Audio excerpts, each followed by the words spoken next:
Today, looking into Elder Scrolls stuff today, and looking on getting further into looking into the creation kit and the modding aspect of Elder Scrolls, going into Sky Oblivion. The system is just barely starting to get rehabilitated. So I hope you enjoyed the music as you drive along in your daily journey, whether it's in rush hour or whether it's at home or whether you're just driving to just drive. It's pretty cool. As you can see, there's a new picture right here by the hand over here meant for the first DLC of High Isle. It's a pretty good picture.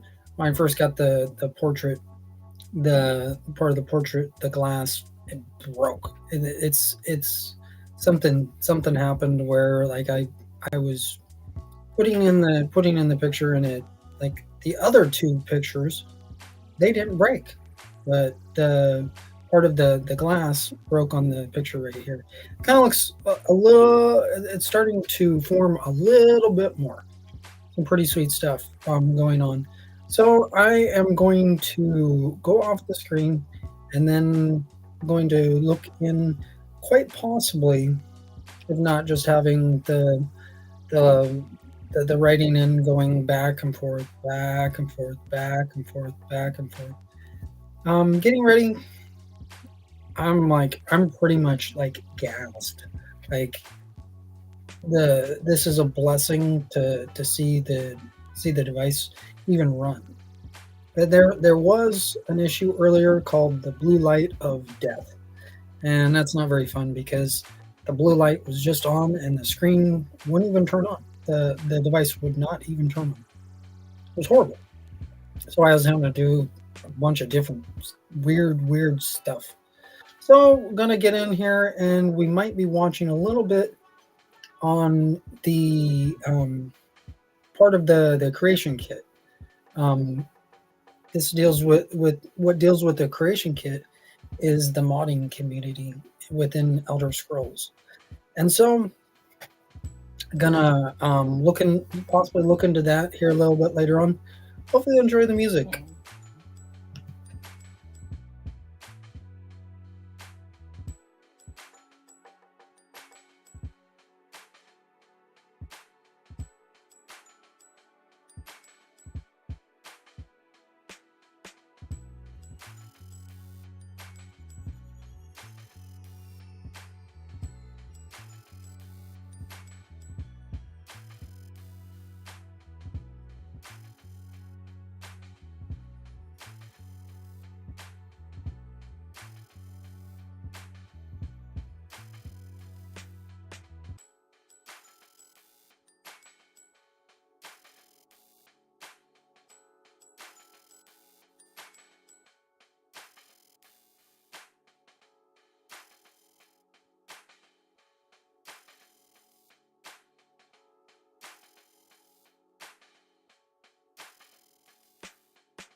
Hello and back to Creation ModCon 2023 for the second and final day of this year's Skyrim modding extravaganza. I'm Scott from Fudge Muppet.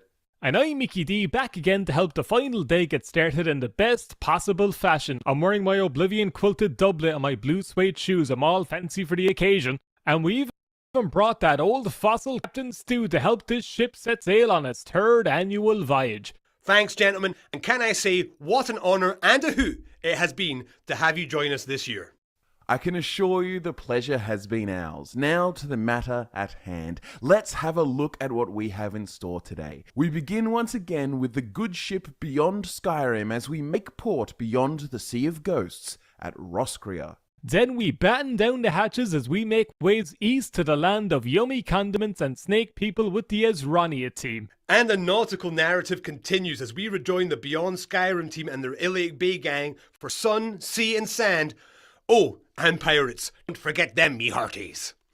We then join the excellent extended cut team for their ModCon debut, where we can all marvel at how much new content they can wring out of Skyrim for our collective captivation.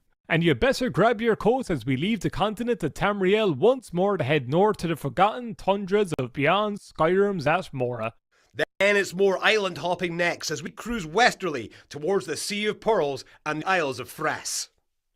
Next we travel eastbound to the other side of Tamriel as the Beyond Skyrim team show us how the Aramanthine Mesa of Red Mountain has spawned a new north in Morrowind. And after that is our final showcase of this year's Creation ModCon as we head to the Heartlands to join the Skyblivion team for what should be a cracking finale. That is, of course, followed by the Day 2 Q&A, so get those questions ready.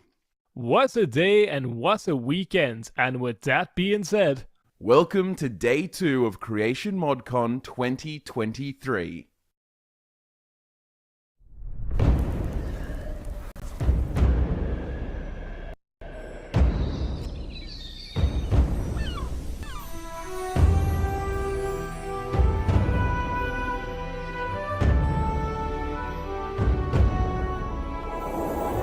They have taken you from the Imperial City's prison, first by carriage and now by boat, to the east, to Morrowind.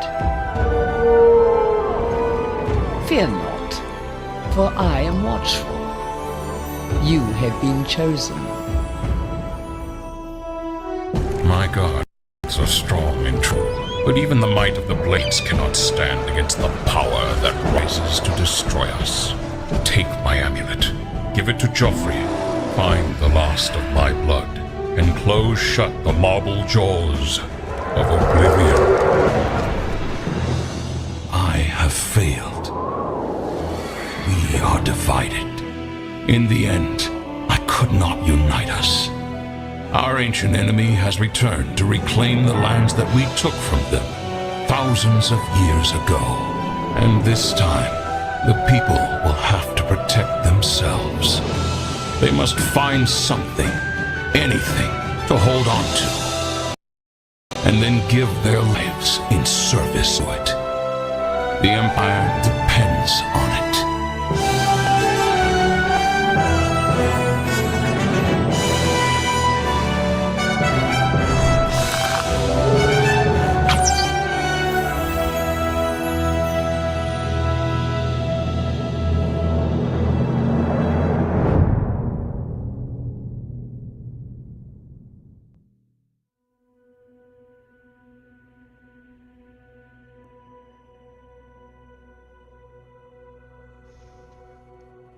Hello everyone and welcome to Roscrea. I'm Mr. JDT and today we're going to be taking a short trip along the southern coast of the island.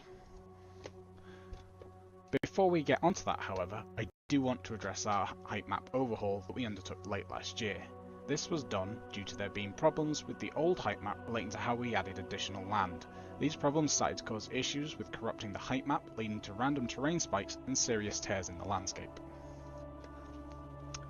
We also weren't 100% happy with the old height map, and with those two factors in our mind, we decided that replacing the height map was better than trying to fix the old one. The new height map has allowed us to slightly increase the size of the island, as well as create a world that better fits the stories and themes that we want to tell.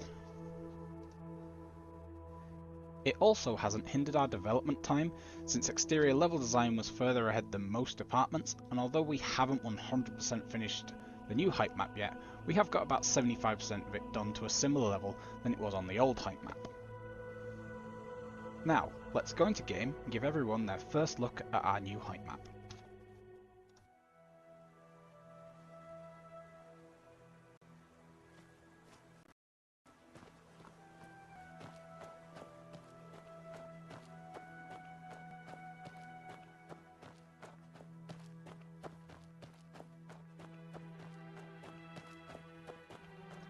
We are now approaching one of the villages in Roscrea. This is Matrashon, home of the Hawk Cult. The Hawk Cult are primarily farmers and herders who produce much of the food for the rest of the island. Some members of the cult can be found in other parts of Roscrea, having travelled with their herds there for fresh grazing.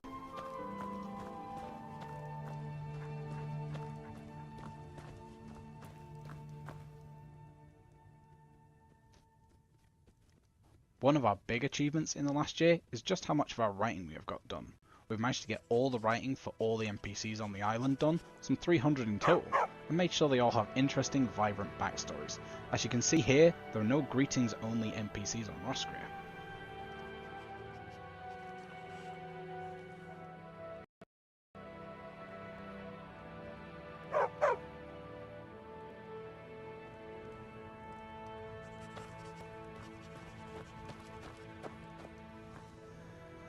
We have also got the majority of the side quests written, with many of them now already in game. The major quest lines that we have for some of the cults are also close to being finished off. These aren't as long as your Skyrim quest lines, but each delves into an aspect of island life as well as the politics between the cults. We also have our main quest written, which will be a 12 quest adventure to uncover some of the island's mysteries. The last major writing hurdle left to do is the followers, which you can find across the island and bring with you on your adventures.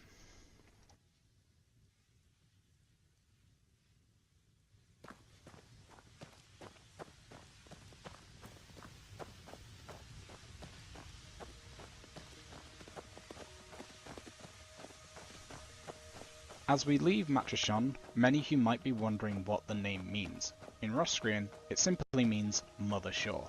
The Roscrean language is a conlang that we have developed and will be something you'll be able to see in the place names across the island, as well as heard spoken by the natives or from the taunts of the Draugr deep in their tombs.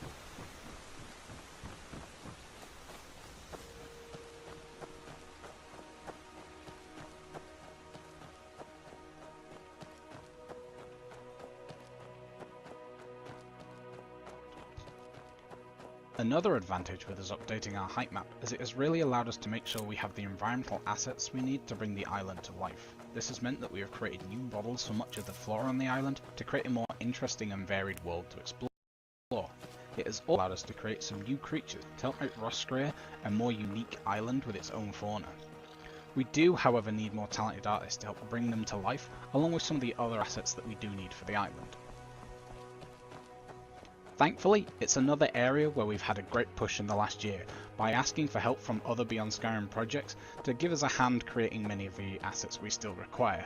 We are deeply grateful for the support that many of the members have given us, as well as the teams who have provided those said members. We do, however, still have some assets left to create, with a handful of these pieces still requiring concept art and still plenty left to be modelled. If you are a 3D artist and would like to help, it would be greatly appreciated to help get Roscrea finished, so please head over to the Beyond Skyrim website to submit an application. If you aren't a 3D modeller but want to learn, then please check out the Arcane University, where their excellent teachers will guide you through the process and help you learn at your own pace.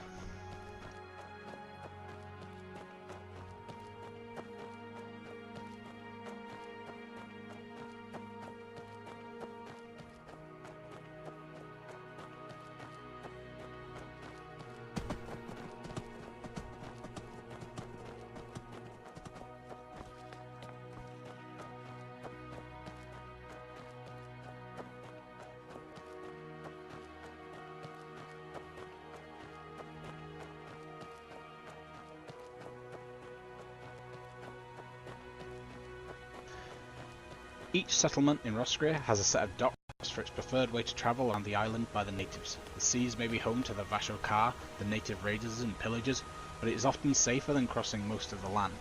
The ferry system is one of the many things implementation has been working on. On Roscrea we work slightly differently to larger projects and have been holding off on implementation until most of the writing and level design is complete. The good news is that in many places we are now at that stage and we are entering one of the most important parts of Roscrea's development. As you have seen, many of the NPCs have already been implemented and we are now moving on to the task of getting quests into game. This is another area where more hands would be useful, so if you have the skills, please do apply, or again, check out the Arcane University if not.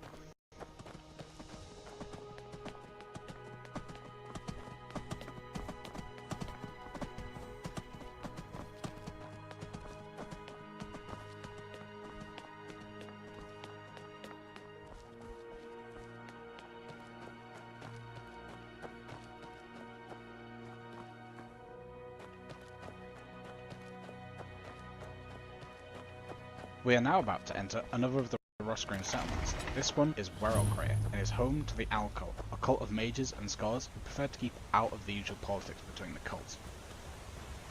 It is also a place where we can show off another piece of good news, and that is that we've got pretty much all the interiors we need for Roscrea 100% complete. In them, you'll be able to find more of our custom assets, including furniture, shrines, clutter, and clothing. Doesn't it look great?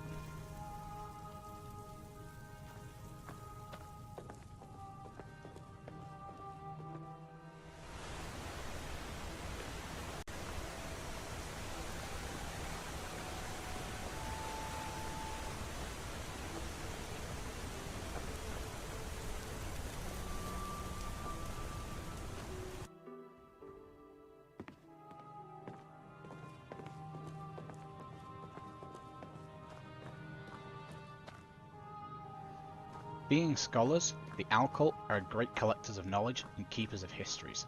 They also do translation work, translating the great Roscrean sagas into Tamrielic as a way to pass on their knowledge.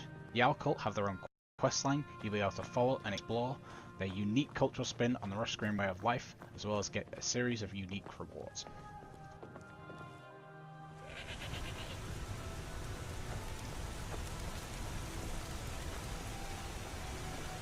One thing you may have noticed is our reuse of the Nordic dungeon kit. This is in part due to Roscreans and Nords sharing a heritage through the Outlaurans, who long ago colonised both Skyrim and Roscrea, bringing their culture with them. Unlike on Tamriel, where the Nords intermingled with the other races of men and moved away from their Outmauran roots, the Roscreans kept many of their ancient traditions, meaning many of the temples and ancient structures are still in use. We haven't copied everything though, but have made sure to give much of the clutter you'll see its own Roscrean design, as you can see here.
Here, along the southern coast of Roscrea, you'll find the weather to be much nicer than it is along the northern coast, where the cold gales from Mora keep it frigid all year round.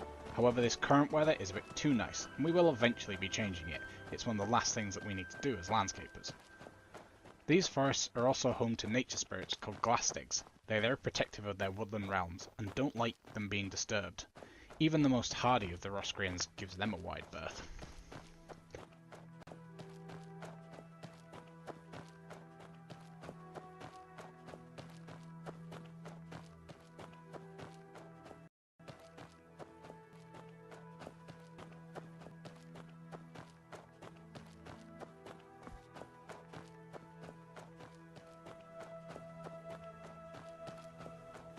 Unfortunately today, we don't have the time to visit a dungeon, but overall they're coming along well, but it is something we could do with extra pairs of hands to get the last few finalised and polished. If you have any interest, please submit an application or visit the Arcane University.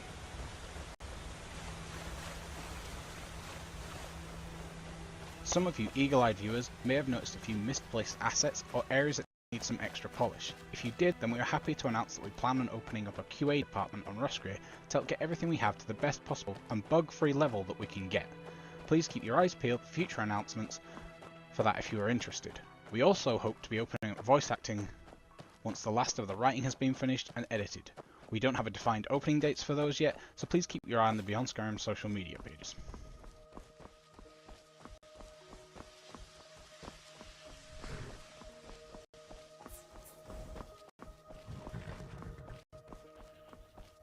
This is Crane Shore, the main imperial town on Roscrea, and where you will start your journey when you first visit the island. The people who moved here from Tamriel generally had a reason to leave the mainland and move to an island in the middle of nowhere. At least they're friendlier than this.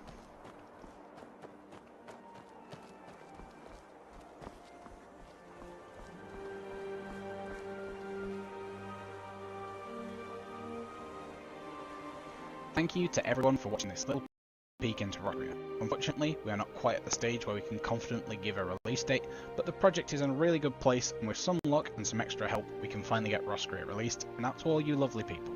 We will, however, be doing a stream later in the year to show some more of the work we have done, so keep your eyes peeled for the announcement for that. I hope you all enjoyed the showcase, and look forward to sharing more information about the project with you all. What an incredible showcase to open with. Thanks to all the team at Beyond Skyrim Roscrea. Scott from Fudge Muppet back again for Creation ModCon 2023, Day 2, and once again back with Mickey D and the mythical Trendane once more. What's next on the menu? Please say cheese. Actually, it's pronounced Seichi, and it's time to spice up your life as we make for Black Harbor. They might have lizard cheese, but maybe that's a question for Leftover Pat's YouTube channel. Either way, we head to a land in the midst of political intrigue. Who knows what else we will find on the island of Asranius.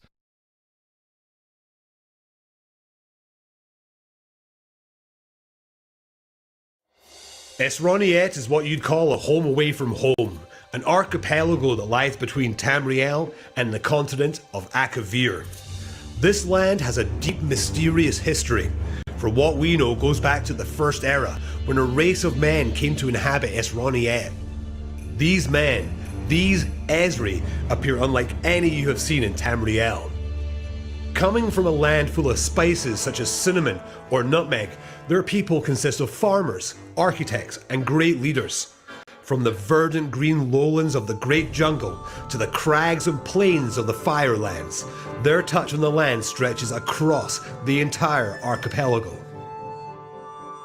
When Emperor Uriel Septim V invaded the Spice Isles, he brought the once unified nation into a divide. King Bashamon I of Esroniet gave his nation a lineage of kings and queens and brought about material trade to the land. The people who preferred democracy made haste out of the cities, continuing their old society away from the new society. These Ezri are now led by their queen, Etta Garbon, seeking a return to diplomacy. She aims to seize the throne of King Elias Bashamon.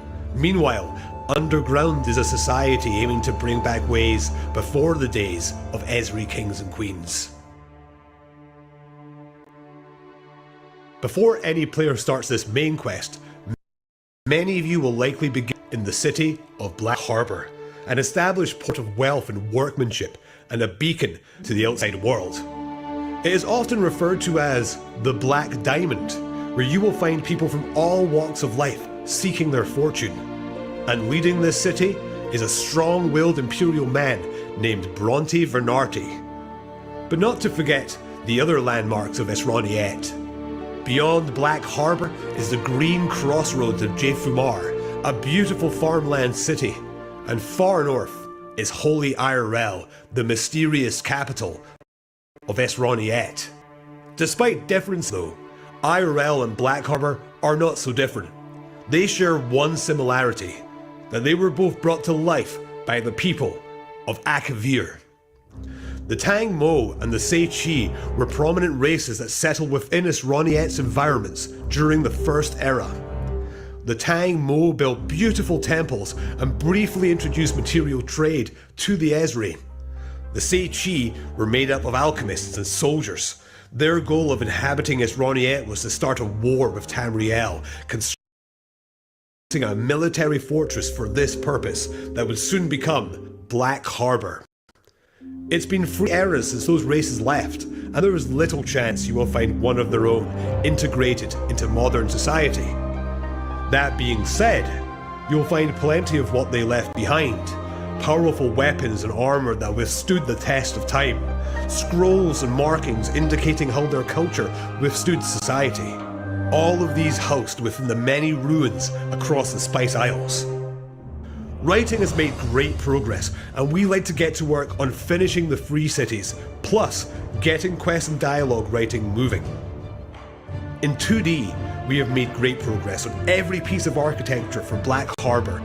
3D has seen amazing developments with a goal to create all planned assets showing its beginnings. This will all lead us to finally beginning level design on the land. This is a great task to bring all of these elements of the new land together. Therefore, we would encourage that many of you consider joining up with the project to bring it to fruition. Our project is based on the Nern Uncharted Discord server, and you will find our application form there. If you are eager to learn more information about our project, old or new, you can look there and continue to follow our progress of bringing Esroniet to life in-game. Thank you everybody for watching, and we hope you'll be excited to see what we have to offer next time.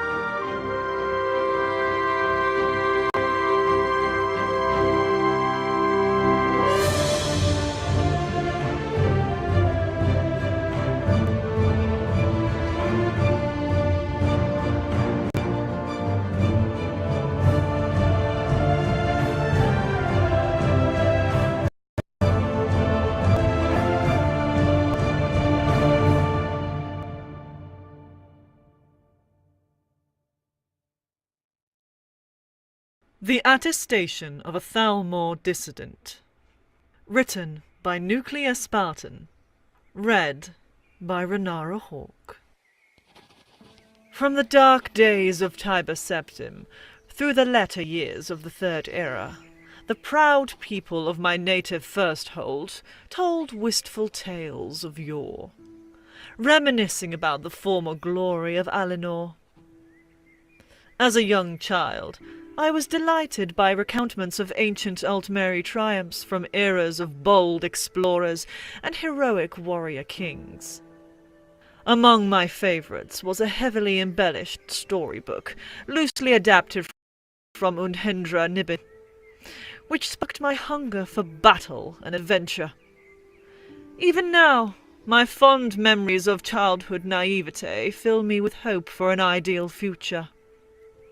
But those feelings are fleeting, for the bane of modern Tamrielic peace hangs heavily over my head.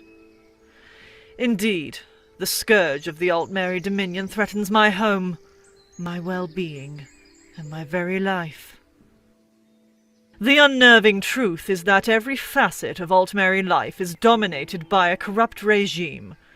It was only recently I learned that, in reality. Topel the pilot had never outwitted nor even encountered barbaric Nordic or Colovian men in the mythic times of Tamriel, which my cherished storybooks led me to believe. It is through distortions such as these that the Thalmor plants seeds of violence and dangerous ideals within young minds. I know this to be true, as it is the very reason I took the Thalmor military oath as soon as I was of age. As a soldier, I expected honorable battle and righteous liberation, but I was only met with unthinkable atrocity. Question any soul with ties to Valenwood, and you will learn wickedness beyond the standards of the Daedra. When I abandoned my duties and fled Dominion influence into the chaotic Hammerfell, I shared retrospect with weary travellers hailing from as far east as Windhelm and as far northwest as Camlorn. To my chagrin, all were keenly aware of the delusions of grandeur plaguing my people, a blight which I was not exempt from. Even now, the darker planes of my mind chide me, declaring me a traitor to rightful Altmeri supremacy. Unwelcome among common folk of Skaven, I journeyed northward, settling only briefly among the generous few who would have me. However, as time wore on, old scars refused to fade.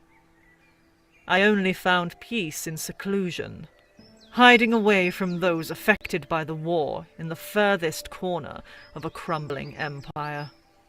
Here I remain, left only to reflect longingly as my ancestors had before me. Nevertheless, a sliver of hope remains in my heart. Perhaps these words will fall upon deaf ears. Perhaps they will be misinterpreted as a call to arms. Perhaps they will see familiar embellishment among Imperial loyalists.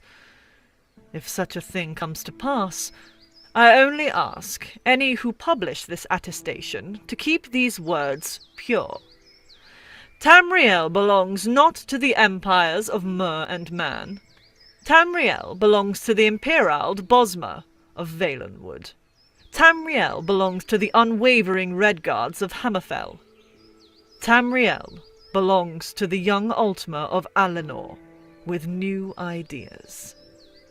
Tamriel belongs to us.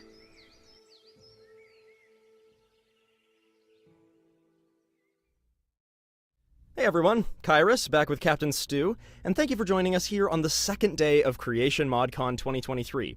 And thanks to the Ezreanet team for that amazing update on their progress this year. Indeed, and from one project close to my heart to another, as we take a little warp to the west and rejoin the Beyond Skyrim team in the supposedly tranquil retreat of the Iliac Bay.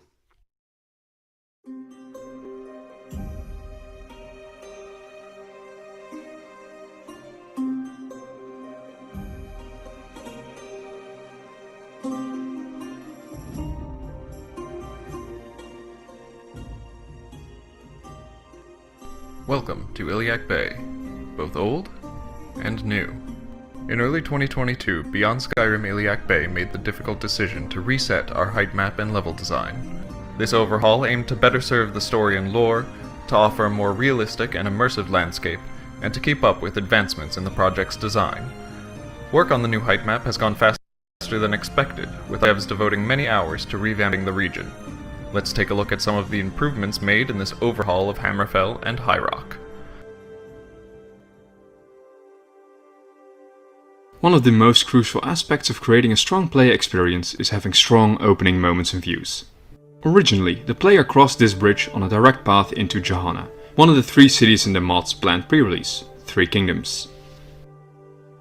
In the new height map, we take the player through a short journey around the coastline, offering an impressive approach to the clifftop city before finally discovering what's inside. Similarly, the roads in the old height map were very direct, moving players from one settlement to another without much in between. The height map reset has given us an opportunity to make our roads feel more winding and natural, with space for random encounters, farmhouses, isolated manors, and other content that makes the wilderness of Iliac Bay feel alive. Our level design team created much of the old height map using placeholder architecture, with assets taken from older modding projects reaching far as back as Morrowind. These were never intended to be final, and with our new creative vision for the world space, we no longer need them to stand in for our unique assets. Eliminating these has made the build much lighter and easier to work with, allowing us to get more work done faster. Additionally, resetting the height map allowed us to clear away oddities that have been lingering in the old build, such as floating chunks of water, old 3D objects which cause crashes, and textures which did not make the transition between Legendary Edition and Special Edition very cleanly. Resetting our height map has allowed us the opportunity to rebalance the design of Iliac Bay in ways that improve the overall experience. Our new height map now has a better distribution of settlements, dungeons, and wilderness areas. This is to help prevent issues such as areas with too many settlements, where there may not be enough dungeons and other locations for the quests to properly utilise. We've also paid special attention to our border regions and biome transitions. Skyrim exemplifies a great design language, utilising valleys and mountain ridges to make each biome feel self-contained. In this vein, we've designed the new height map to facilitate far better sightlines, so you won't be faced with a full view of the Alikir Desert from the fields of Daggerfall, or the snowy city of Johanna from the tundras of Faran.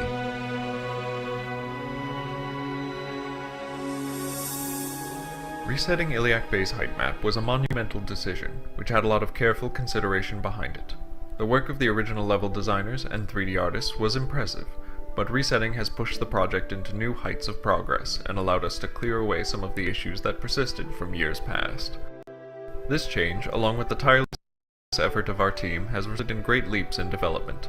In only a year and a half, nearly all of our pre-release areas have completed level design and are entering second passes for polishing.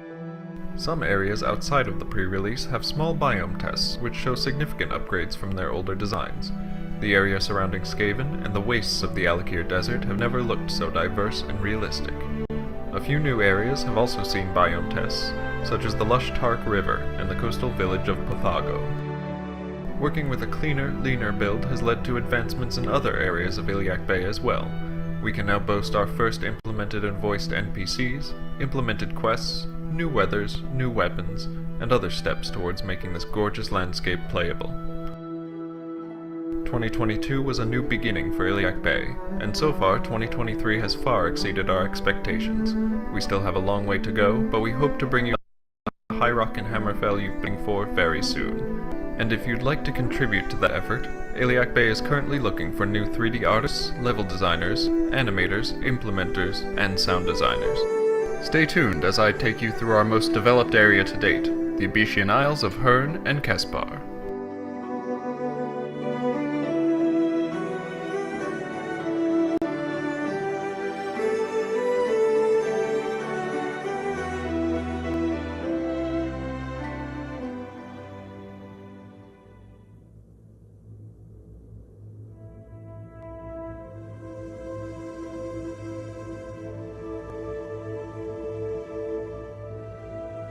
Welcome to the island of Herne. This northernmost island in the Abyshian was once the capital of the Regatta, now reduced to a humble village. We are exploring this land with a Breton character, wearing the Bredic leather armor set and surrounded by new clutter items that help flesh out the nautical side of the Abyshian. Let's take a look around.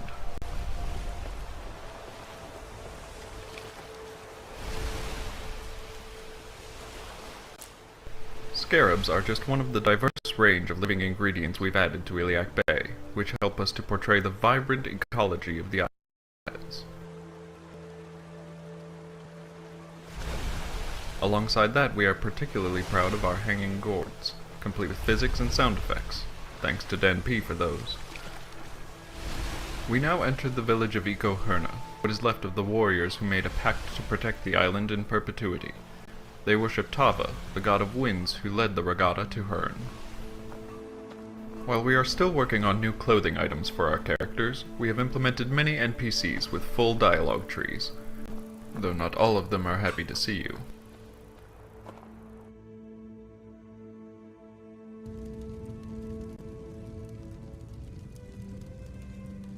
Work has begun on interior level design for the Isles, such as this hut for the village blacksmith. There are a number of new assets here, such as the new cooking pot, chest, rug, various food items, dressers and drawers, and other elements that bring the homes of our NPCs to life.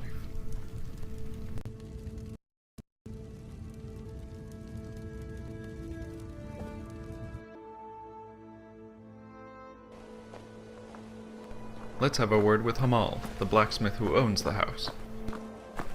He is wearing our Ite, or chieftain, armor set. Hamal is not Ite when you first enter Eco Herna, but is one of the candidates players can support during a pivotal quest for the village's future. The common usage of the Yoku language in this dialogue is one of the reasons we have chosen not to utilize AI voice generation. Thankfully, Hamal is nice enough to allow us to take a few things, and utilize our new anvil for Hammerfell to make something to protect ourselves.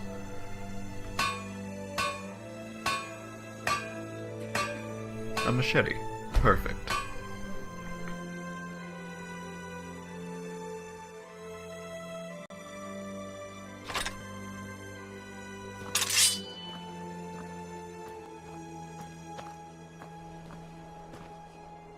Well, let's see what else this island has in store.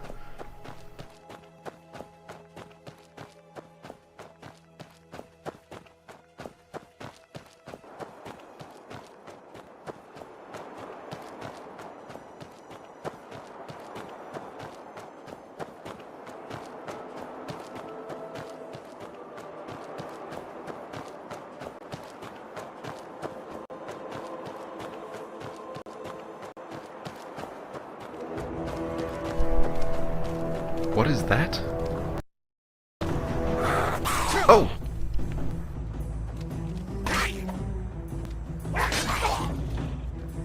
I'll show you for sneaking up on me.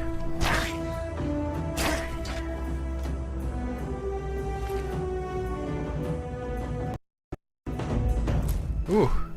Goblins in Hammerfell can be particularly aggressive, and very dangerous in large numbers. Thankfully, this one chose to attack alone.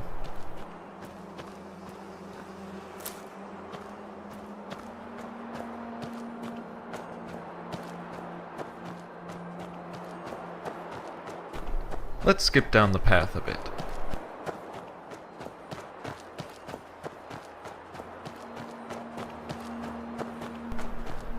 Now, what have we here? Someone's left a perfectly good shovel behind. Well, I think we can put that to good use. That's what I'm talking about.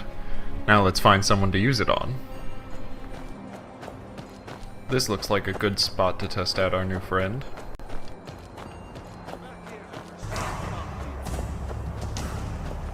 Bloodhorkers have been attempting to expand their territory into Hammerfell, as expressed in dialogue from Skyrim.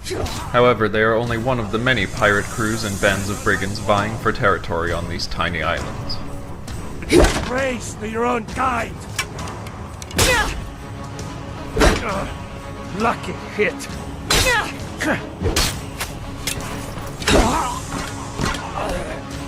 Several of them are still after us, so we'll just take a few things and make a getaway. Ah, that will do nicely.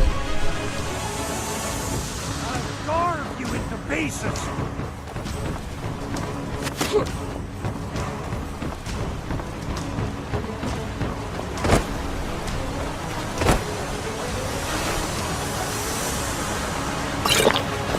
Water walking is particularly useful on the Ephesian, both as a means of escape and traversing.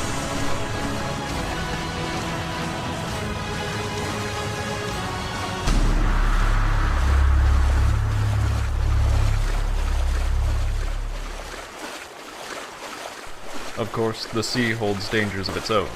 Dregs, sharks, slaughterfish, and fearsome nereids hunt above and below the waves, so keep your wits about you.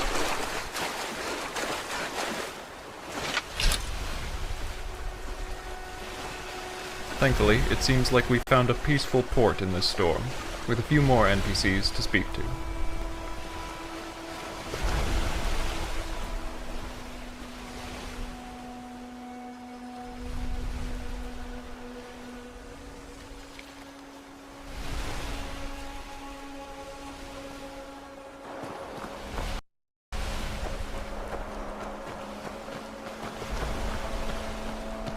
Let's pay a quick visit to the nearby village of Chora that she mentioned. Chora is not in as developed of a state as Eco Herna, but it still has many NPCs with full dialogue trees to speak to. And in contrast to Eco Herna, Chora has a living Ite.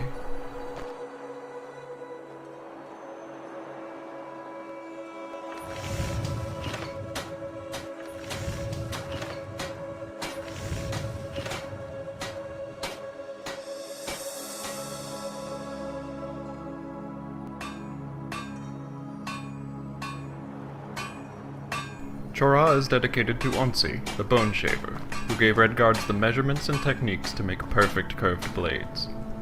Their craftsmanship is unmatched on the Isles, and on much of mainland Hammerfell. And finally, we have our first fully implemented and voiced quest. Well, well, do you believe in fate, stranger?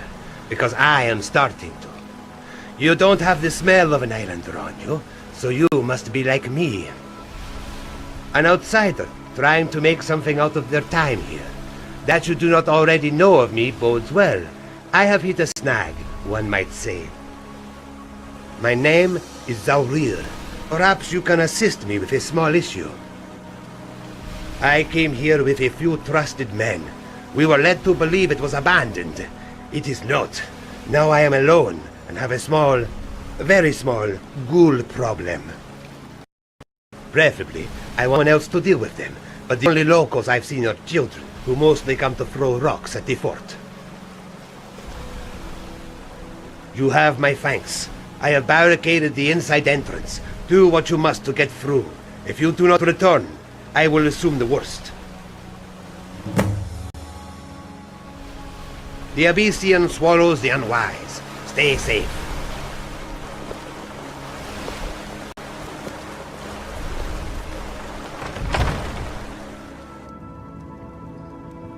Because we are a Bredic character with some aptitude for magic, we have an extra trick up our sleeve to help us in this situation. Here they come!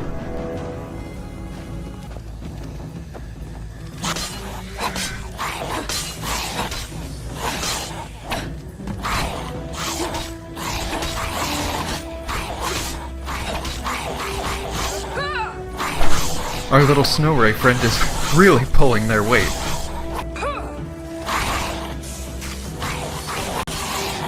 Oh no, you don't.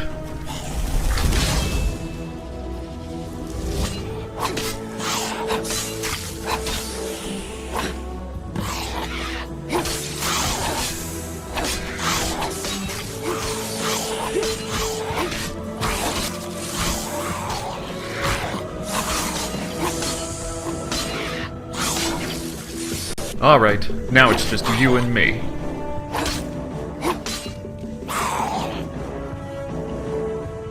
Hey, get back here!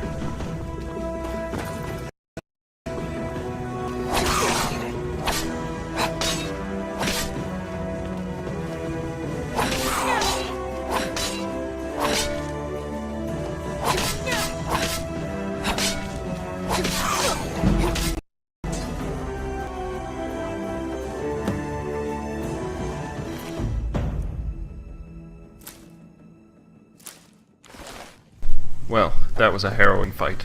We'll take a few unique items from the ghoul's corpse, and head back to Zaurir to tell him of our success. You return. A good sign. Well, now that the ghouls are gone, you may have this. I will collect my crew. You should return to us after we have had time. I may have a greater reward.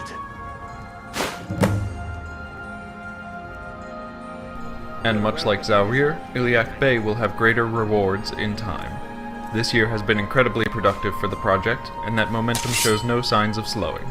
So stay tuned as we continue to polish these areas and more. From all of us at Iliac Bay, thank you for watching, and enjoy the rest of Creation ModCon 2023.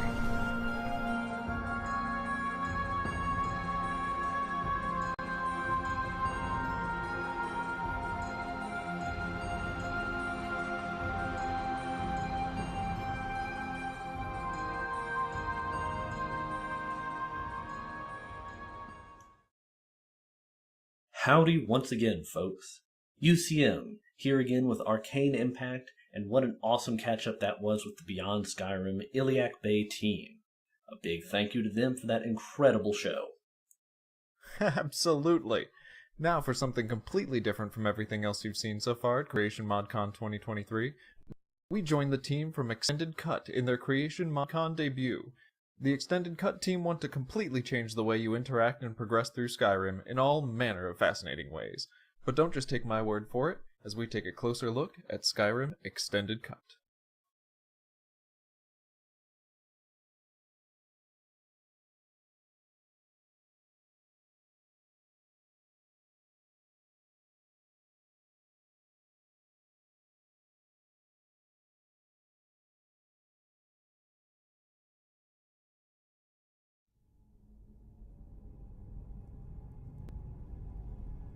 This must be the Hall of Stories. We are nearing the heart of the temple. Tread carefully. This is a sacred place. Look, here. These murals depict the old gods of the Nords. You see? The hawk spreads its wings over Kain, goddess of storm and sky.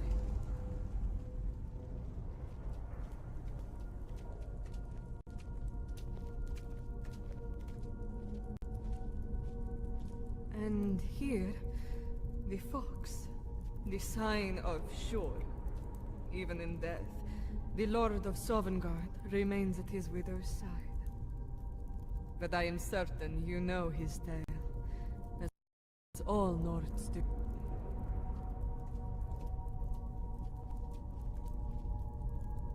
And this, a dragon priest, leaders of the ancient dragon cult. Rulers of men, yet servants to their draconic masters. A slave, carved beside the gods. I expect we will find the Dragonstone buried with him. The inscription, Croces. It means sorrow in the dragon tongue. Perhaps it was the name of the priest buried here. If this is the resting place of a high priest, it would explain the grand scale of this temple, as well as its defenses. We must be cautious.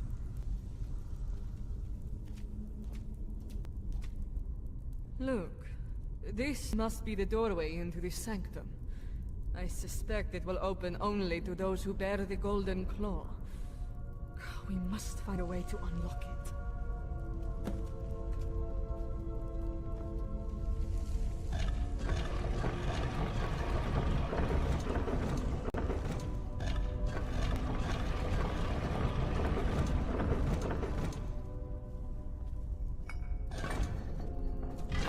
So the way opens to us. It seems the answer was in the palm of our hand all along. Shows the dragon. We must not risk. Follow me, quickly and quietly.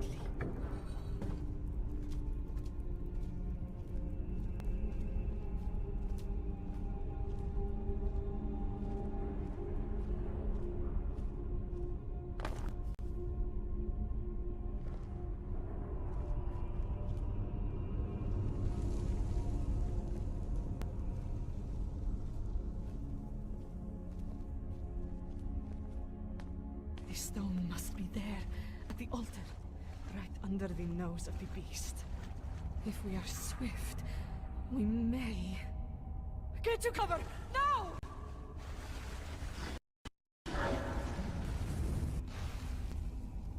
Look! The dragon is taking flight.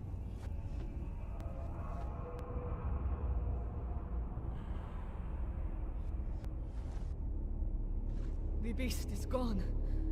For now, we are fortunate to be alive. Another? So you have faced a dragon before? You will have to tell me, once we have left this dark place. Come, the stone must be close.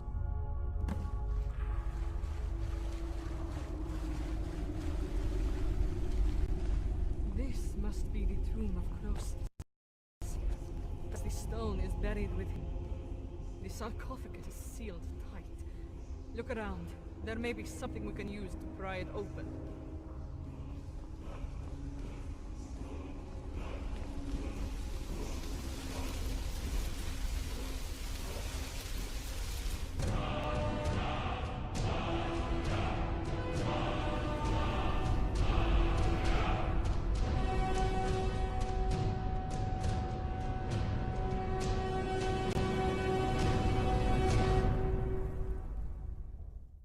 Greetings, it's Trendane here, still with Mickey D and Scott from Fudge Muppet, and a very big thank you to all the gang at Extended Cut for that in-depth look. It looks like an incredibly cool mod. And talking of cool mods, it doesn't get much cooler than the frozen wastes of Atmora as we venture to the grim north on the good ship beyond Skyrim. Hopefully the locals won't give us a frosty reception and we can chillax and enjoy the sights and sounds of beyond Skyrim Atmora.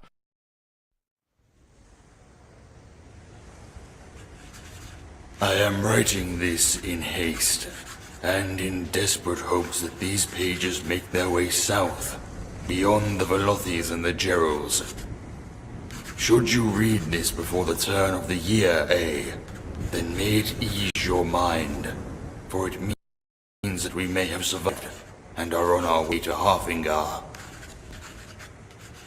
Ever since the attack of what I assume to have been a Redoran convoy on our way to the Winter War, F and I have been in hiding.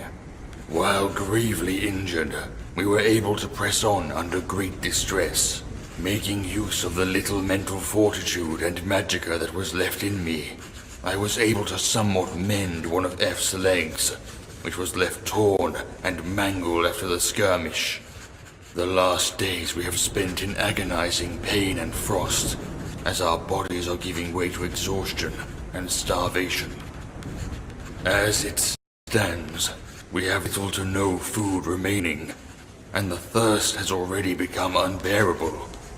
We have since holed ourselves up in a Draugr-infested ruin deep within the Velothi Mountains, hoping for, at this point, a miracle, I suppose. Within the great tombs of northern Tamriel, we were able to uncover accounts and records that seem to predate the reign of Harold Handfree. Among them, we uncovered stories about a great terror, as well as multiple warnings. If we wish to truly journey beyond the Sea of Ghosts, then I must implore you to take all possible precautions. No contingency must be left unaccounted for, and we must make our journey with great care. We are not allowed to make a single mistake, for it could mean devastation and death. As our findings suggest, the fall of Atmora seems to be a large piece of history that the ancient Nords collectively sought to forget. It tells of vows to never speak of it again, and to let the knowledge regarding the old continent be forgotten. For what reason remains unclear. Records and ships were burned among the Atmora, and even the old dragons that ruled Skyrim during these days forbade people to even make mention of it. Miraculously, one prominent piece of information survived within the old Songs of Ysgramor of the 500 Companions' fame. The legends surrounding Ylkafik. From the limited amount of their language that F and I were able to gather, Ylkafik seems to roughly translate into the Bay of the Resting Season. Even though much was forgotten, it seems that the glory of its legendary shipyard mentioned in the Return survived. Acknowledgements of Ylkafik are scarce, even in the lengthiest inscriptions and carvings. And even in those branded as heretical, Ylkafik has become a symbol of danger. A place of tragedy, of the grotesque. A reminder of the shadowy depths of an elder civilization that fell to ruin. The records speak of many great fires that set the very coastline of Atmora ablaze for many months on end. burning so bright that it could be seen from the steps of Hrothgar. They whisper of a divine wrath that soon followed by the fires, spread outwards from Ylkavik, enveloping the surrounding region in what is called the Never-Ending Massacre. An event of calamity that none survived, that none have been able to survive. Something more dangerous than any of us could ever imagine. Something so abhorrent that it was not allowed to be put into words, that even the dragons ruling the lands were fearful of. I have been collecting my thoughts after a lapse of consciousness. Should we truly wish to explore this land of dread, we will encounter much hardship and death. I therefore ask you to make your way around the guilds and arenas of the Heartlands, and to recruit those that are able to not only defend themselves, but also their fellow expeditioners. Some that, in contrast to the few that have set out, have a home to return to. Find people with a will to survive, perhaps people with families waiting for them. While we all have a reason to venture out, you know as well as I do that there are those among us that have no other choice than to flee Tamriel. Those that have nothing to lose, but everything to gain. Lef has woken up. We will continue our journey. Yours truly, E. What do you make of this, Eris? I'm in no mood to deal with any Dunmerry mercenaries. We barely escaped that ambush in Hammerfell of all places. I'm still busy repairing our ships, and unless we learn how to fly, I don't think we can get to the rift in time. Elandril's resourceful, and I doubt anything save for a dragon could ever hope to kill Fiola. Knowing Elandril, they're probably already on their descent towards Riften by some unknown tunnel or passage that he conjured into the mountains. If that's the case, we should send word to Swims, so that he can pull his head out of the water and make his way south from the shorelines of Winterhold. Speaking of which, has he found anything worthwhile? Oh, he has. I don't know how he was able to get to the bottom of the ocean through all these shipwrecks without freezing to death, but he found something. Oliviana should be on her way to Winterhold to secure it, but it's quite difficult traveling from it to elsewhere without being noticed. Truthfully, I don't know how much longer we can keep this a secret. I had to make, let's call them adjustments to Zenithar knows how many ledgers, and we're still missing equipment. Have you heard from our friends in Daggerfall? Nothing, not a single letter. Not even one of those thought whispers that Elandril always helped us conjure up. Luckily for us, there's some cargo waiting to be picked up there. Got a shipment of pelts that we can borrow from. And my toe's been itching again. Knowing him, we can find my fool of a brother somewhere nearby. Very well. You and Septima will be traveling to Daggerfall to find our friends, and I'll see what I can do in the Imperial City. Be careful on your way. It's dangerous with all those Thalmor present in the Heartlands. Make sure to take a barrel of brandy with you. If we don't get something strong into that captain of ours soon, he might just sober up again. And remember that our business here on Tamriel is the easy part.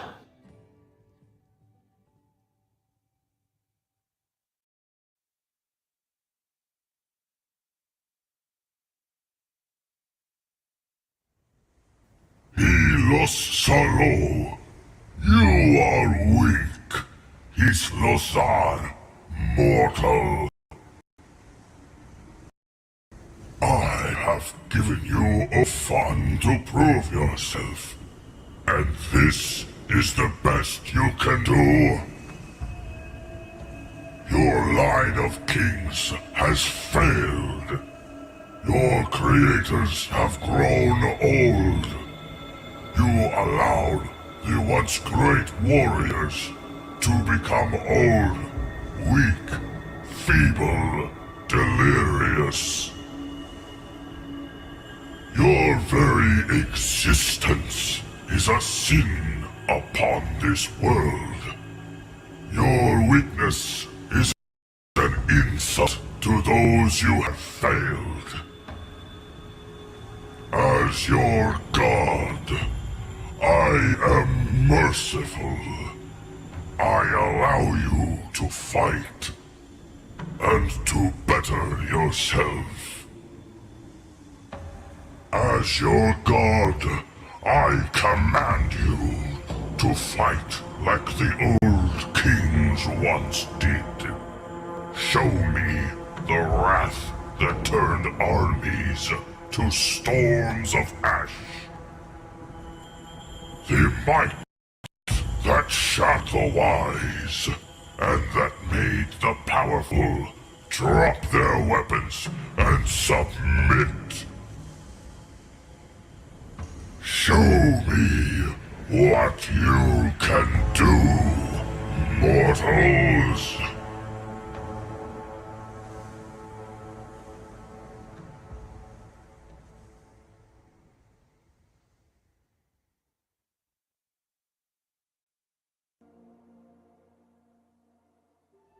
Since our last appearance at the Creation ModCon 22, a lot has changed on Atmora.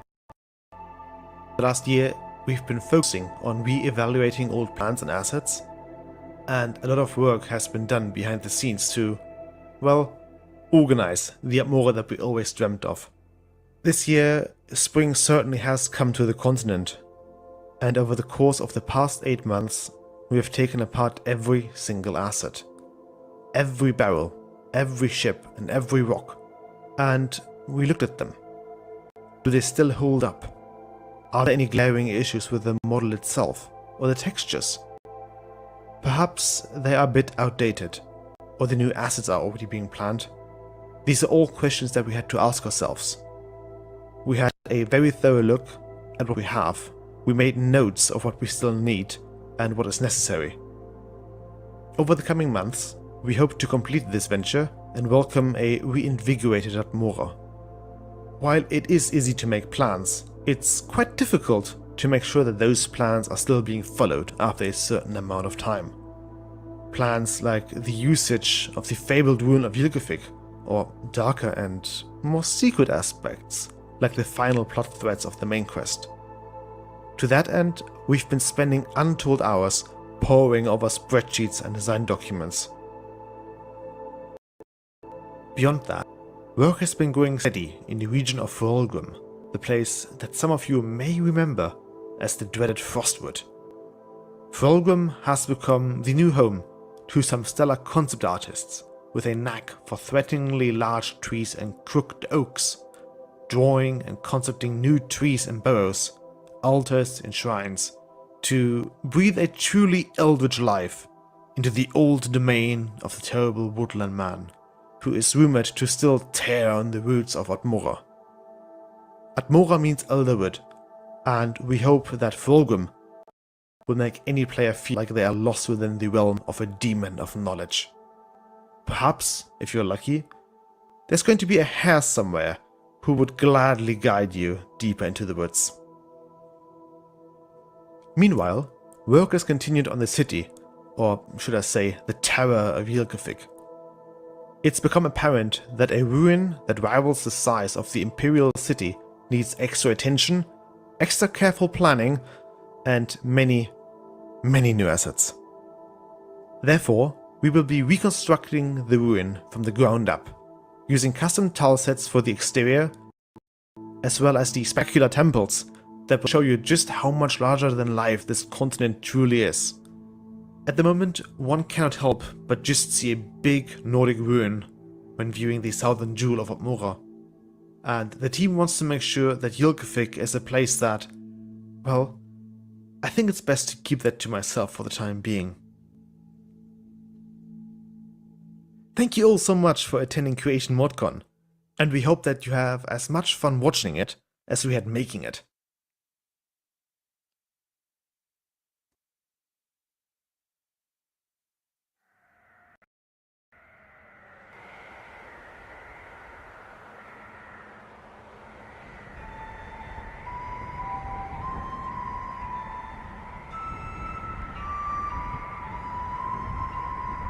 Era creer fyrfaterin, era creer firmaterin, era syn forn vindin, vindur en tansachar, viti kaldi fjaller et luft Rini Eikerin all. Lisa Luft fluga hagi meita tans. Heliki dansa dei tar till vann. Lifi dei verda ift jat. Krerer firfaderin jat. Krerer firmaterin.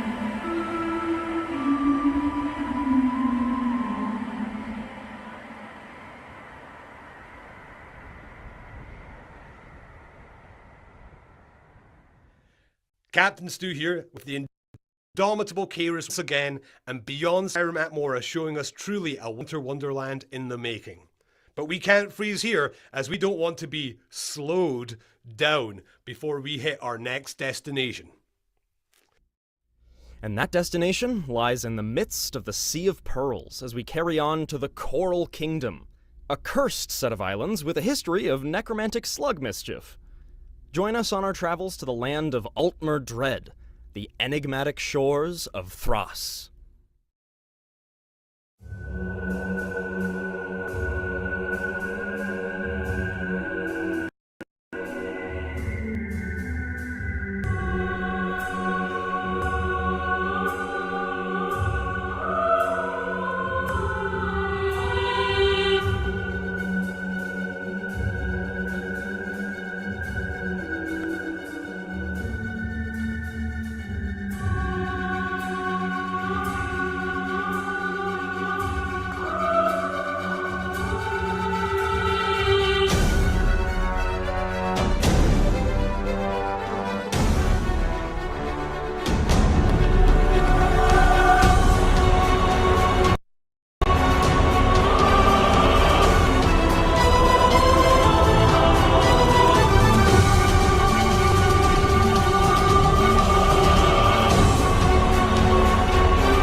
UCM and Arcane Impact here once again, with a big thank you to the Thras team for that epic preview. We are certainly looking forward to seeing more of their work. But now, it's time to go coast to coast with the Beyond Skyrim team once more. We make way for the star-wounded East and the alien land of Ash and Ashlanders, great houses and so-called living gods. Let's return to Morrowind.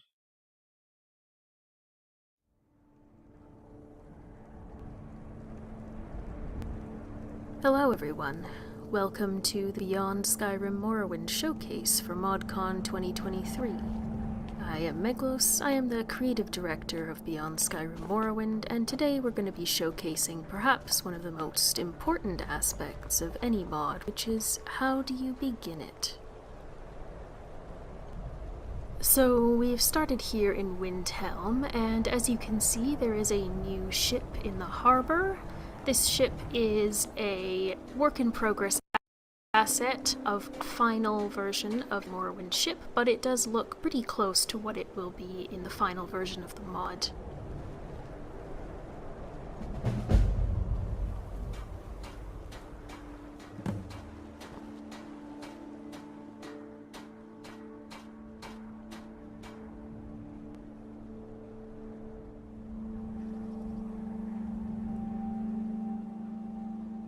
We are currently talking to the captain of this ship, who is a member of House Redoran, looking for people, workers, adventurers, to join his crew and venture to the New North in the hopes of helping the colonization efforts in the region. This ship is, incidentally, the ship that you will also use in the eventuality that you have multiple Beyond Skyrim projects installed in order to fast travel between those. But for now, we can simply ask the captain a few questions, and then, after we agree to pay the fee, can head straight away off to the New North.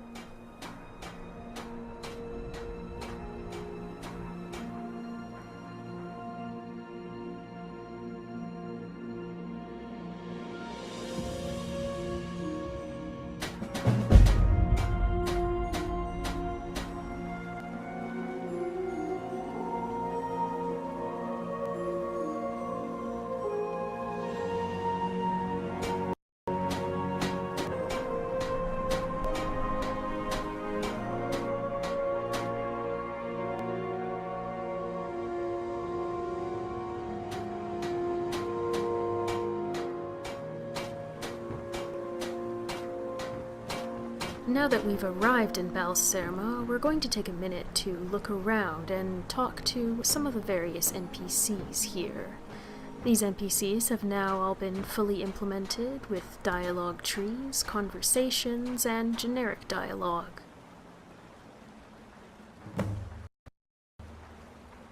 We are very pleased to announce that the vast majority of writing content for the New North is now complete. We're currently in the stages of implementing all of the remaining quests, as well as finishing up any level design pertaining to them.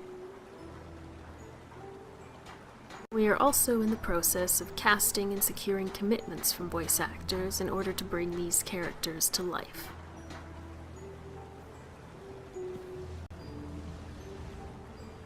You may have noticed a rumor from one of the guards, which has given us a miscellaneous quest objective, and in a few moments we'll be able to pick up another one after this conversation between NPCs.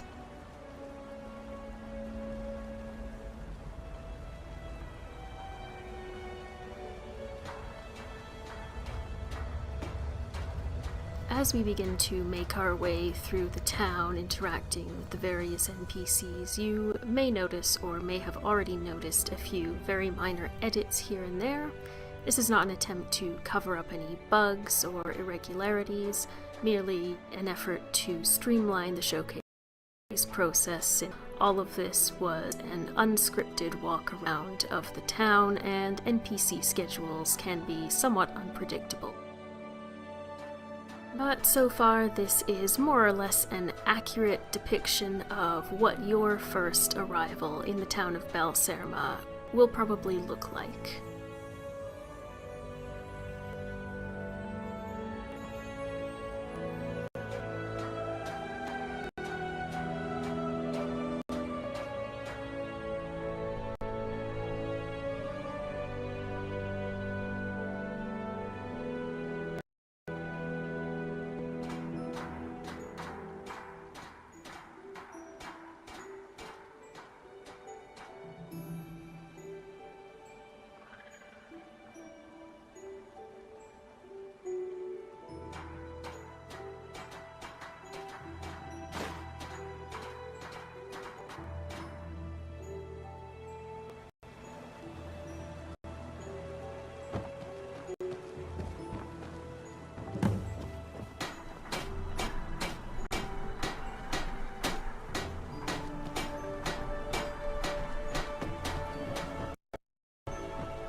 Over here you can see various docks, warehouses, shops, shipyards that Balserma has to offer. This town is a fairly new town, although it's built on the site of the old Nordic ruins from back in ESO's time. Though of course the town was destroyed back in the time of ESO, and then the whole region was affected by the Red Year. So House Redoran is here to rebuild the place and extract its resources in order to aid the development of the house back on the mainland.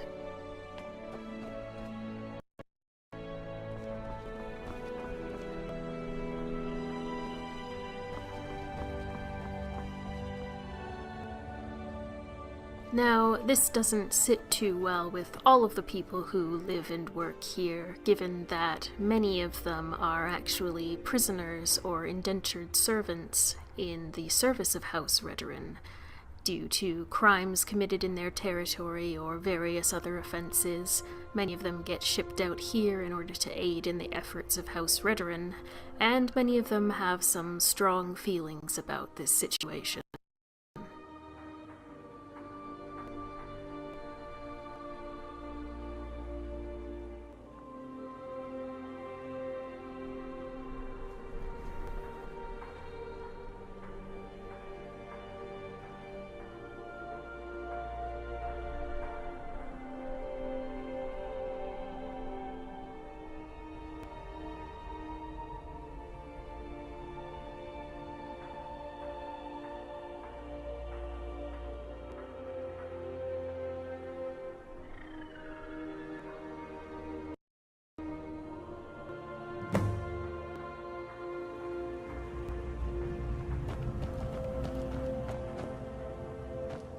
Though this is a new settlement, there is a great deal of history in the region, and this often leads to conflict between the old ways of doing things and the new. The New North is in many ways a frontier, and the struggles around the region are reflective of that.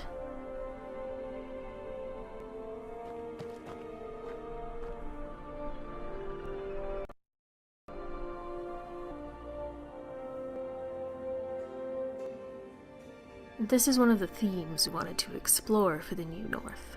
Questions of identity, cultural heritage, and how to reflect and reconcile with the past. And though you will sometimes be able to intervene in these situations, there are some problems that run too deep and some conflicts that have gone on for too long to be solved by a single person.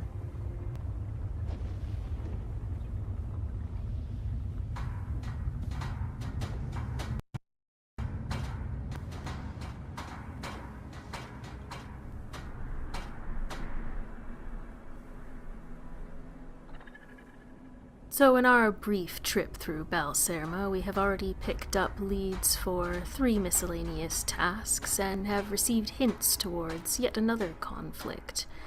But we'll leave you to speculate on what those may be and how they might be resolved for now, and continue towards the final leg of our journey here today. We've already shown how you can get to the New North the easy way, but if perhaps you don't want to pay the fee, you can't afford it, or are simply role-playing a character who would prefer to use more discreet methods of transportation, we have another way you can get in and out of Morrowind, via a cave system that connects the northwestern reaches of Skyrim with the New North.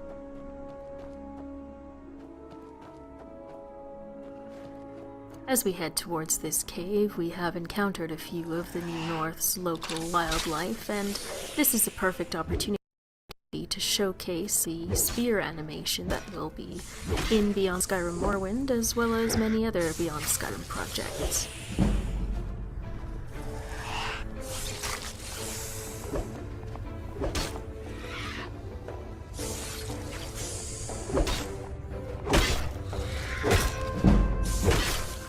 These, along with many new spells and spell effect types, are some of the exciting features that Beyond Skyrim as a whole have been working on, and we're very pleased to be able to show them off to you now.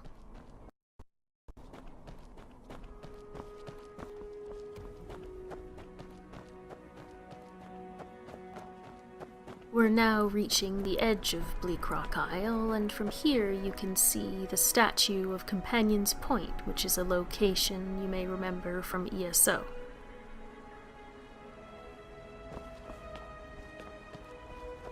And to aid us in crossing this channel, we'll drink the water walking potion that we got from Faris Barum earlier on in the video.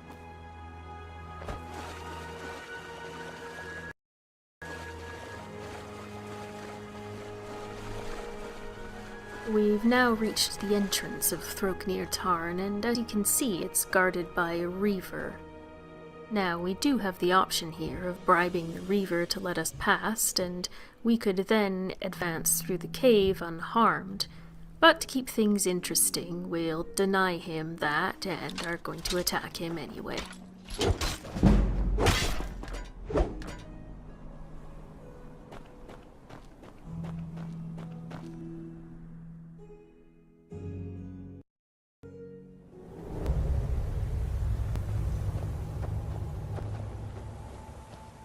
Reavers are the main bandit type here in the New North, and among those there are 3 distinct Reaver factions.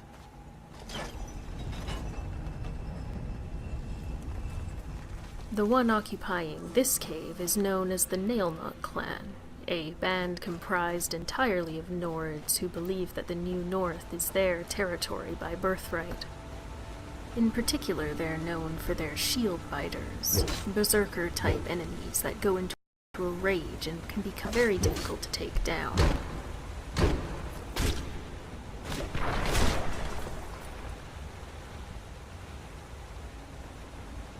Other Reaver clans include the Uakam Tong, an exclusively Dunmer band, as well as the Bloodhorkers, which you may remember from the Skyrim quest, Rise in the East.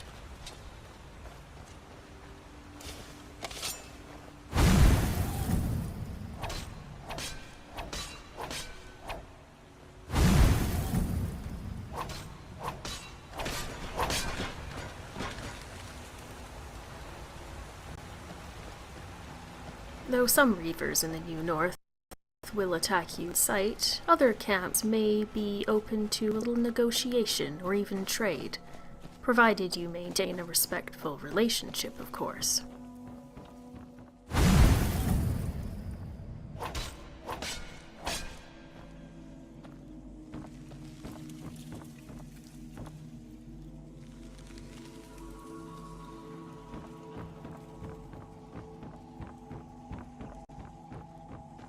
We're now approaching the end of the dungeon, since we wanted this transitional passage to be a little more short and sweet.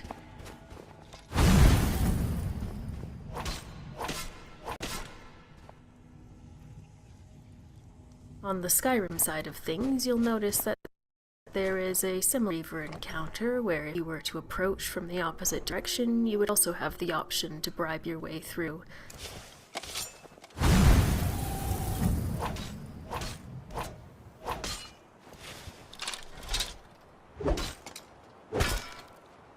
But since we attacked and killed all of his comrades inside, he's of course going to be hostile.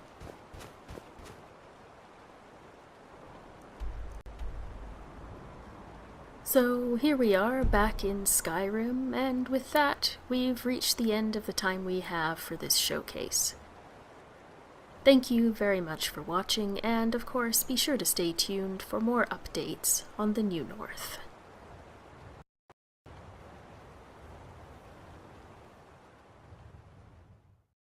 Wow, and what a great show by the Beyond Skyrim Morrowind team. Thank you very much to them for sharing their time with us, and where has all the time gone?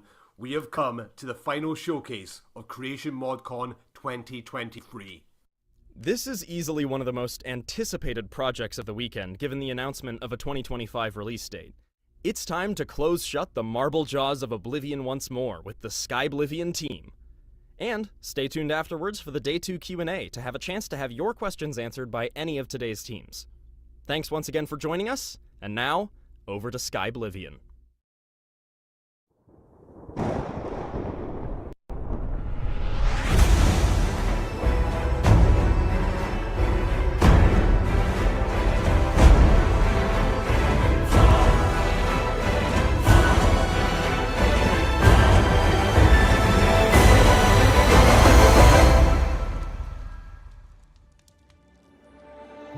Hello and welcome to our Creation ModCon gameplay showcase. My name is Heavy Burns, the resident video guy here at Skyblivion, and today I'm going to walk you through one of Oblivion's most iconic side quests, Mazoga the Orc.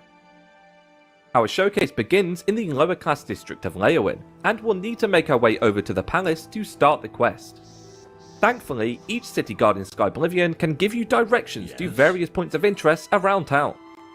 What are you looking for? Let's ask him about Leywin's landmarks. The castles to the east, and the chapel near the west gate. Shops, guilds, and inns are south of the chapel, and some shops are by the north wall. Just like Oblivion, guards can be rather useful. Oh, bother someone else. And just like Oblivion, they can also be rather rude. Castle Leowin is the seat of power governing this region of Blackwood, and thanks to Leowin's famous shipping ports, the city stands as one of the wealthier locations in Cyrodiil, and thus has created an allure for aspiring heroes to seek out knighthoods. When crafting each palace in Skyblivion, their walls, rugs, and decor are designed to adorn their banner colours, and conveniently, it looks like Mazoga is patiently hanging around Leowin's particularly green entrance hall. But first, we'll go ahead and speak to the city's illustrious count. Marius Caro, by grace of the Nine, Count Leowin. You are a stranger to me, but well met. Perhaps you would like to do a service for County Leowin. Here we can inquire into his offer of service. I need your help. An orc named Mazoga here claims to be a knight, but will not reveal her business. Find out why she is here and report to me, and you will earn a reward suitable for those who serve Leowin. Prompt attention to this matter will be rewarded. Now that we know a little about her presence here, we'll go find out what exactly this self-proclaimed knight wants from Count Marius Caro.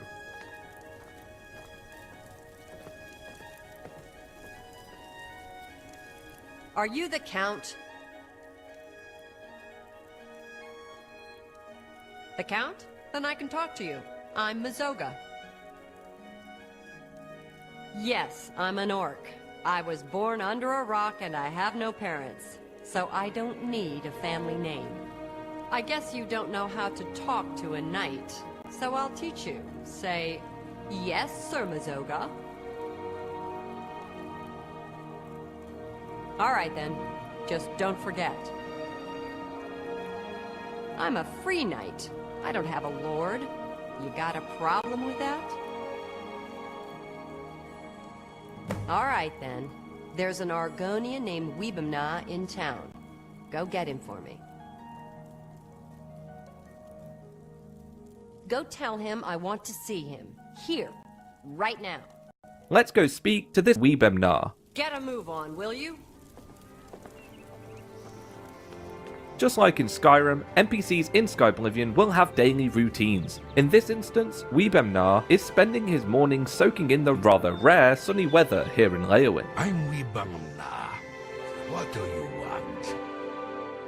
So, an orc wants to see me, and this interests me how? Did I forget how much I like you, so I should do this favor for you?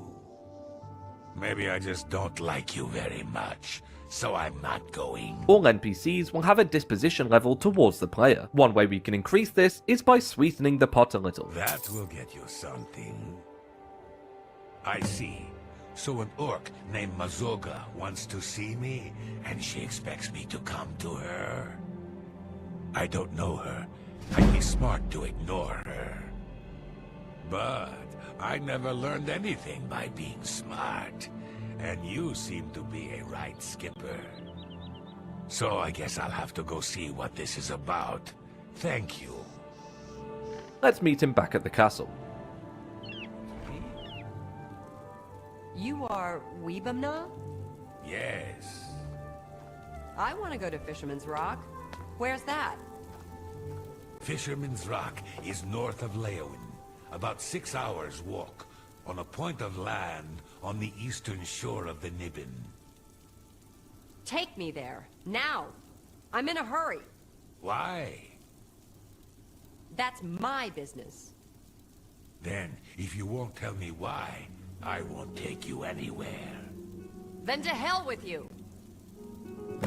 Seems like that didn't go as Mazoga might have planned. Let's speak to her and see what her interest is in Fisherman's Rock. Weebemnar won't take me to Fisherman's Rock. You know where it is? Take me there, now. Oviparous, oviviparous. This guy, What's the difference? Mogan's Windshifter, he camps at Fisherman's Rock. So you take me there, and I talk to him, and then we see what happens. You hear me?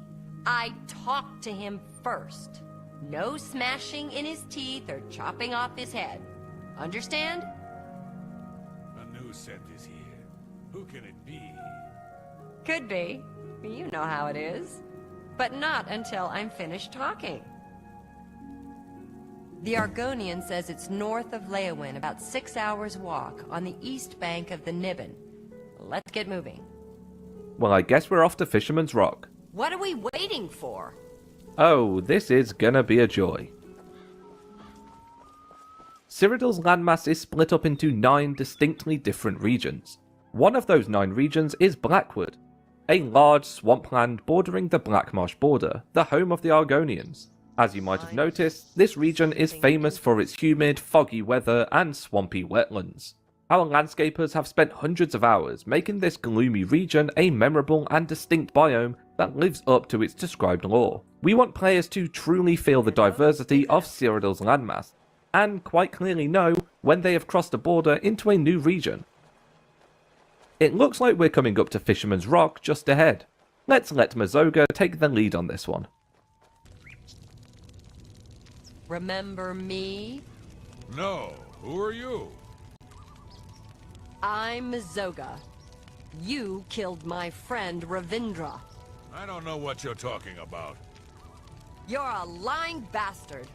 You killed Ravindra, and now I'm going to kill you. Get this over with!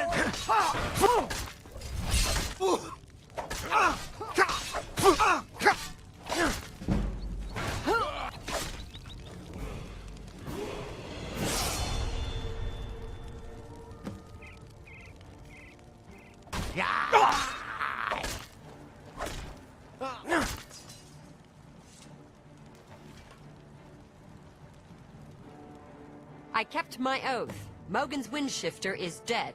Mogan's Windshifter had a gang. They robbed and killed travelers.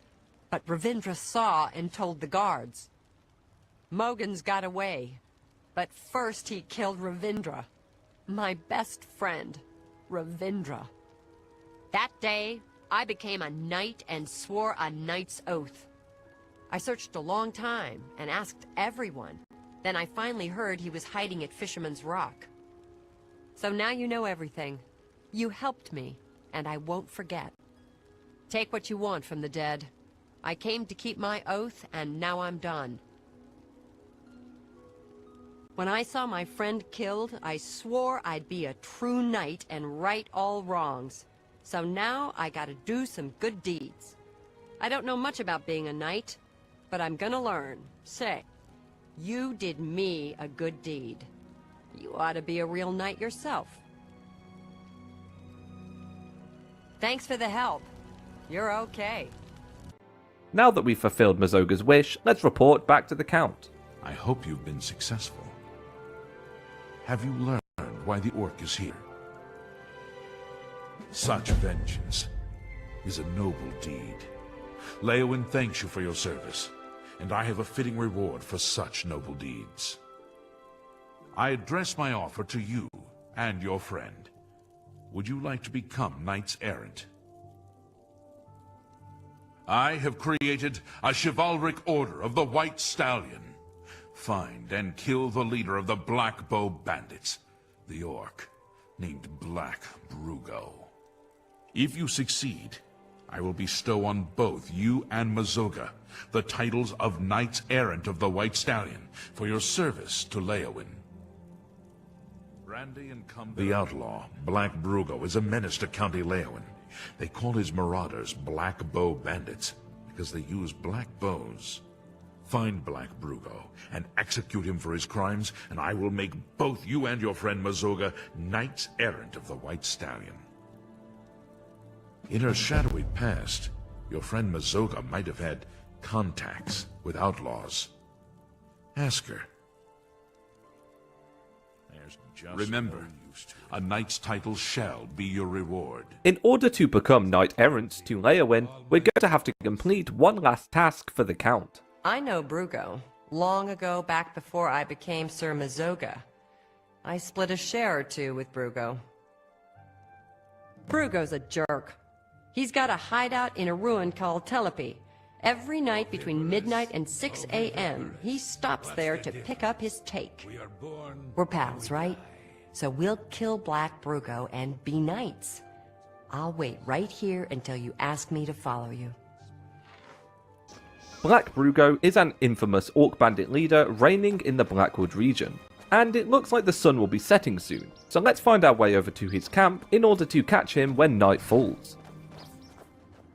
This seems like the place, the Aeneid ruin known as Telepe, but it's looking like we might need to kill some time before Brugo will reveal himself.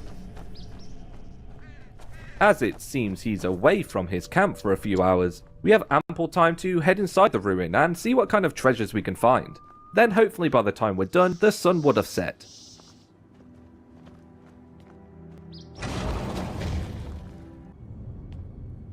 Dungeon design is extremely important to us, and we want to ensure that no dwelling feels boring or unenjoyable. In this instance, it seems like the gate ahead is closed, so we'll have to find a way to get through.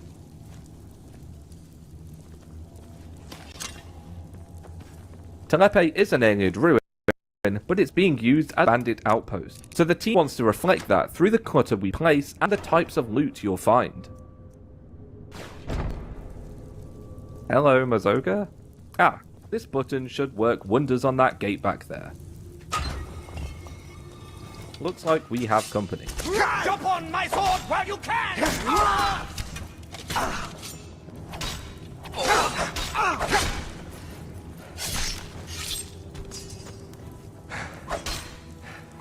I give up! Perfect, this room is now open. It seems like the bandits never found their way in here, so there must be ancient Aeneid loot lying around. Oh dear.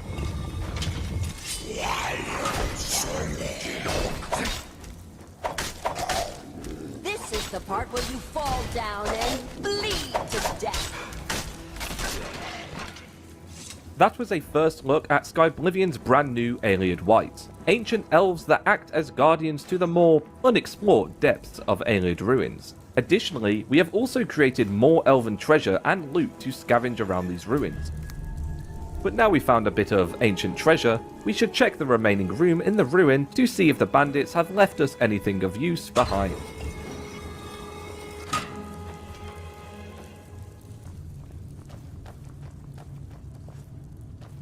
This seems to be mostly where the bandits resided. Cozy. It is extremely important to us that when the player explores many of Skyblivion's dungeons, they truly believe that the creatures, bandits, or spectres that call that place home actually use it as such, and thus we put hours and hours of work into handcrafting each dungeon to be an immersive and believable experience. And just like Mazoga said, it seems this was the payment Black Brugo is coming to collect tonight. I'm going to throw an assumption out there and assume he probably won't need this when he's dead. After a successful tomb raid, I think it's about time we fulfilled that oath and headed outside to see if night has fallen, and if Brugo has come to collect his debt.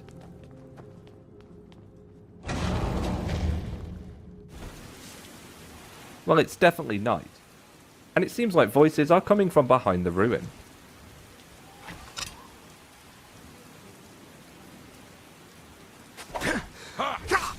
Do your work, Serial. Die!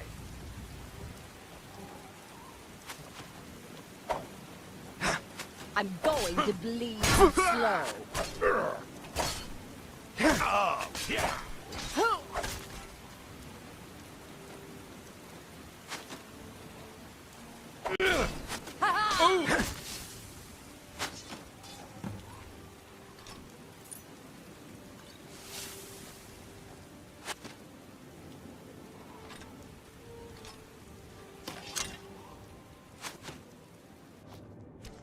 You're pathetic!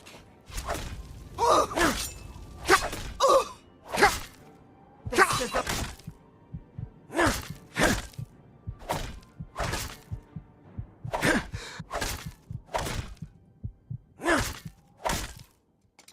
Many unique weapons in Skyblivion have special effects that will aid you in combat. The weapon you've been seeing throughout this showcase is the Trudgeon of Submission, which knocks enemies down when their stamina is depleted. Now that Black Brugo is dead, let's head back and finish looting his corpse. Black Brugo is one of the many unique enemies you can encounter in Skyblivion. From bandit bosses to goblin warlords, mysterious spirits, or possibly even some special mud crabs, this showcase has barely scratched the surface of the content included in the game. But for now, we have a quest to turn in and collect our rank of Knight Errant. I hope you are here to tell me of Black Brugo's death. What news do you have of Black Brugo? Justice has been done, and henceforth, Mazoga and you shall be known as Knights of the White Stallion. May I present you with the perquisites of your rank, a key to White Stallion Lodge, and a shield bearing the arms of County Leowin. Mazoga's key and shield shall be delivered to her directly, and I promise you a bounty of 100 gold for each black bow you bring me. I see you have a black bow.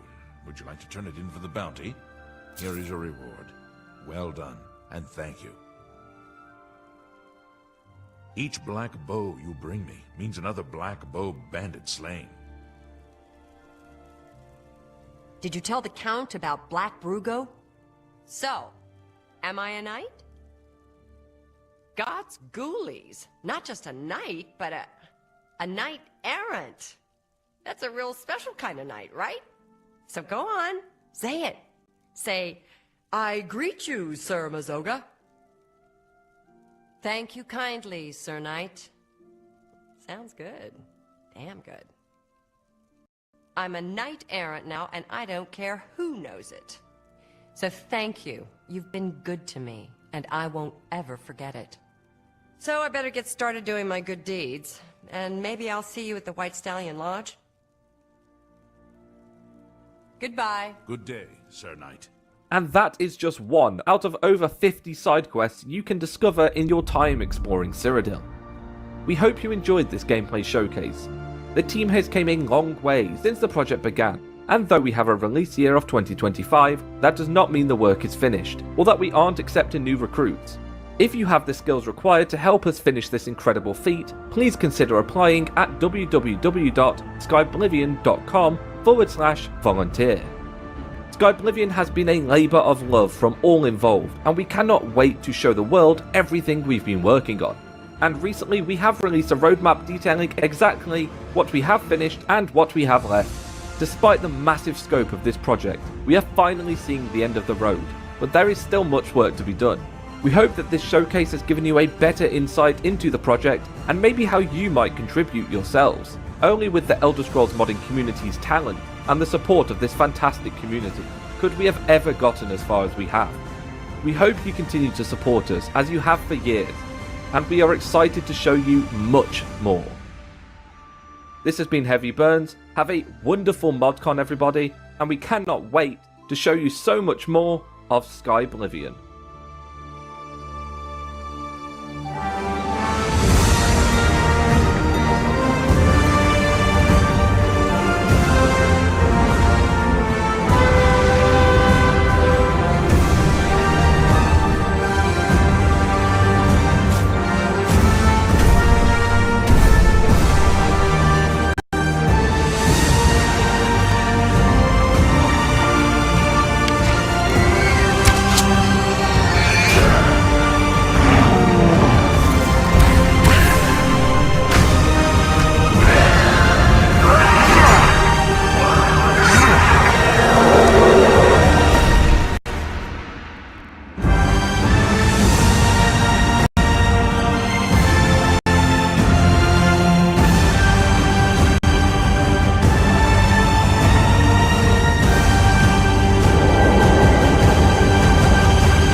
The Arcane University can give you skills to contribute to exciting mod projects, with classes in game writing, level design, voice acting, 3D art, concept art, implementation, animation, and sound design.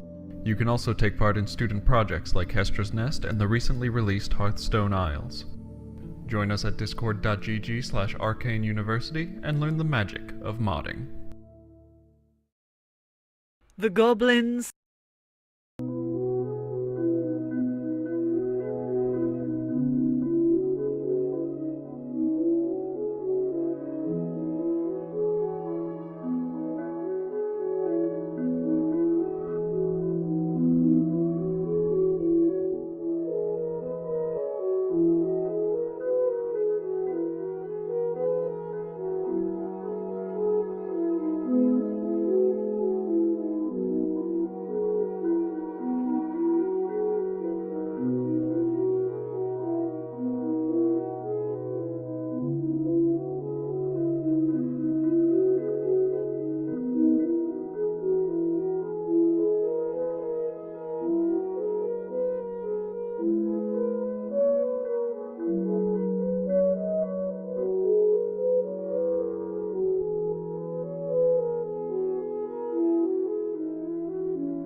Have you ever had a good drive and a lot of learning experiences going on with Elder Scrolls?